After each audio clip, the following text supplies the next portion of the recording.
کافر کہہ رہا. یہ کوشچن ہے کہ اہل بیت سے کیا مراد ہے؟ اہل بیت سے مراد نا، اب تفسیر نمونہ بھی آپ پڑھیں، آل محمد اور اہل بیت کو بھی لوگوں نے نا مبہم بنا دیا. اصل میں ایک ہی لفظ مختلف موقعوں پر نا مختلف معنی میں استعمال ہوتا.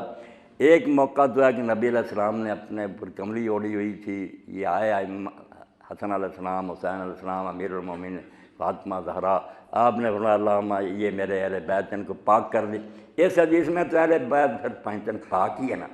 ایک جو ہے جس میں آپ نے فرمایا کہ صدقہ محمد و آل محمد کے لیے حرام ہے، یہ شیعہ سنی دونوں مانتے ہیں کہ سارے بنی ہاشم سب کے لیے زکوٰۃ حرام ہے.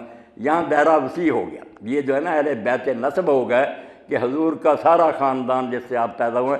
یہ زکوٰۃ کا مسئلہ پوچھیں کہ جب کہتے ہیں کہ زکوٰۃ حرام ہے آل محمد پر تو صرف ان چار کے لیے حرام ہے؟ نہیں، کل بنی ہاشم اس میں آتے ہیں. اس لیے تین معنی ہیں. انہوں نے بہت اچھا کیا تفسیر نمونہ والوں کہ آل محمد ہم ضد نہیں کرتے کہ عربی زبان میں پیروکاروں کے بھی آتا ہے، جو کسی شخص کے پیرو، جیسے فرعون تھا اس کو ماننے والوں کو کہا کہ ہم نے فرعون اور آل فرعون کو غرق کر دیا، تو آل فرعون میں سارے مصری جو تھے اس کے ساتھ وہ سارے تھے.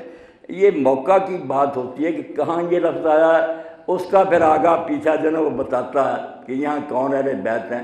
باقی جو سیدہ زہرا ہیں اور حضرت علی علیہ السلام ہیں، حسن حسین، ان کو سب سنی شیعہ بالکل مانتے ہیں کہ اصحاب الکساء ہیں، اس کملی میں تھے، حضور نے ان کے لیے دعا کی. اس کا کوئی منکر نہیں.